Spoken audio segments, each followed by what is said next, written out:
Hi there, parents. Deacon John Wilson here again. I thought I'd give you some of my private thoughts about the politics of education, where we are as far as the governor. And I was really disappointed at the way he handled the budget shortfall that we're having right now. We're about going to be about, the media said 22 billion, but yesterday when he made his announcement, he put up charts that showed $31 billion. That's rather outstanding on a $230 billion budget. We're 31 billion short.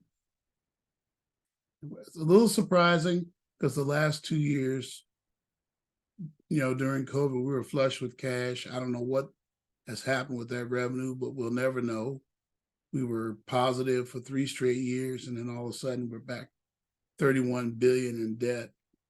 I think I know the reason, and I'm going to talk about that here. I think there's not enough in the media about it, but this is starting to hurt our children and their education, particularly Black and brown youth, who I mentioned in the last video, 15.9, only 15.9% are performing at math level on their testing.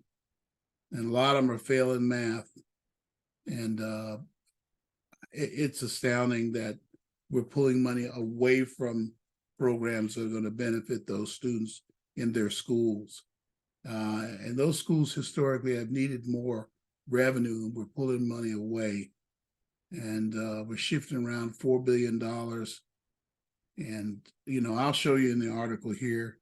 And this is the article I discussed a minute ago, but I didn't want to spend a lot of time on it since I wanted to talk about the summer program. And I did tell you before, it's one of the most misleading articles I've ever seen.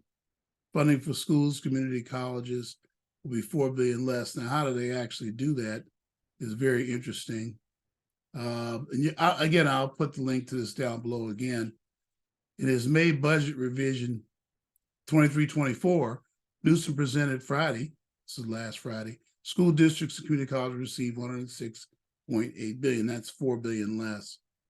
And then here's the bars for it right here. You can see them tracking, and you can see that it is the same as it was last year, but that's $4 billion less than 21-22.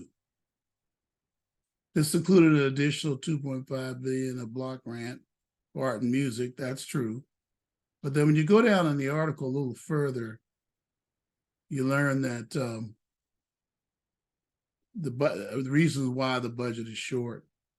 And I always hate these articles where they don't put it up front, but they don't really tell why, but they give you a hint of what the problem is.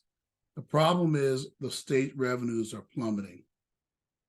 This is why he's having to come back mid-year and change the budget. Newsom's budget, which includes a $31 billion shortfall in the $224 billion general fund, is a best case scenario. Listen to this. In a period of economic uncertainty, it does not predict a recession, and most people believe we're going to have one, and could quickly deteriorate if Congress does not reach a compromise to raise the ceiling on the national debt. And they're supposed to be talking about that now. I'll stay out of that. A moderate recession could lead to a decrease in revenues by $40 billion in 23-24 and $100 billion over 3 years. So you can see with those kind of shortfalls. But the article shortfalls, we have to expect some cuts in key educational areas. And he'll just claim he just had to because of the economy. But why isn't there any discussion here? Well, they do discuss it's a loss in personal income tax, but they don't tell why. Because I think the solution is going to be to raise taxes again. But the reason why is because people are moving out of the state. Hundreds of thousands of people have moved out of the state the last year and a half. I have some really good friends I was really close to, work with me in the ministry. Shout out to Donnie and Kim. Miss you so much. I can't tell you how much I miss you guys. Ooh. But I understand why you left. This state is getting unlivable, especially for young couples. The property values are totally out of reach. The whole American dream of owning a house is finished in California. And there's nothing in state policy that tells me they're going to do anything about it. And then there's the crime and the homelessness and the corruption in funding and corruption of our civic leaders.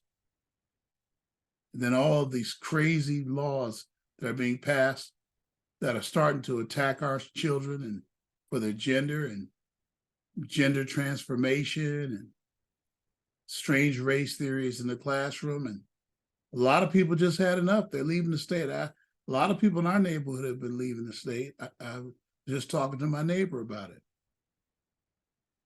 These are issues that the governor has not provided leadership for, and it's leading to our schools losing funding. But will you find anything about that in any of the papers or in the local news anywhere?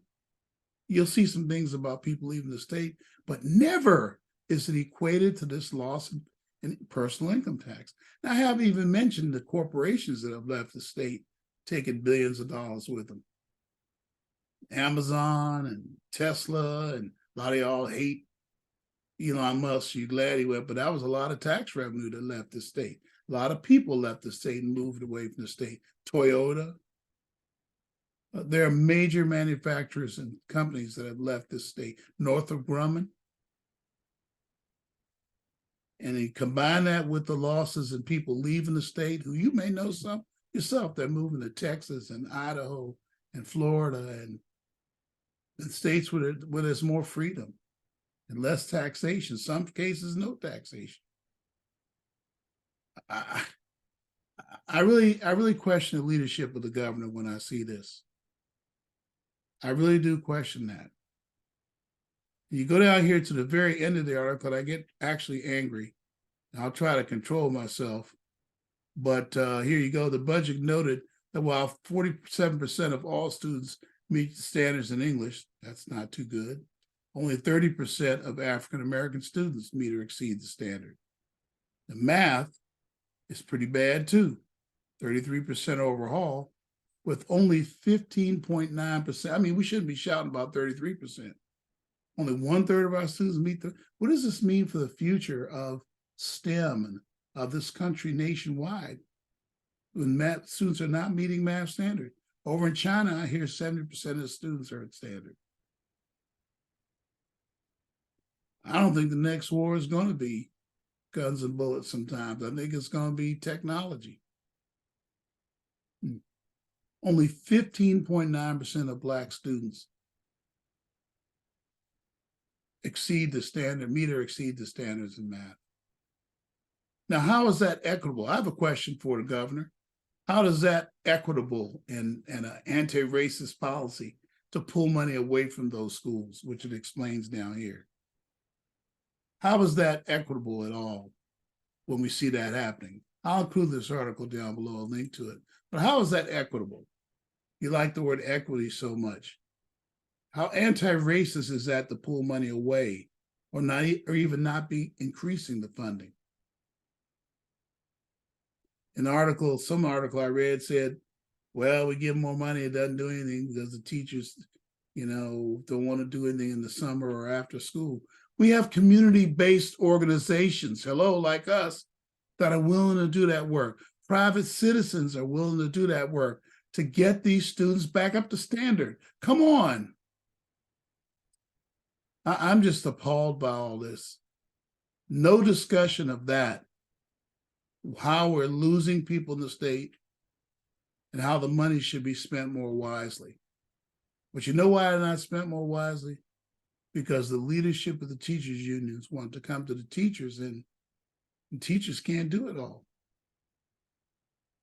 I'm sorry, we're going to have to start coming. I have to say, our new superintendent at LAUSD, Mr. Carvalho, I think he's on the right track. He's trying to build a coalition of community organizations that are going to help with this learning loss. I'll keep you posted on it.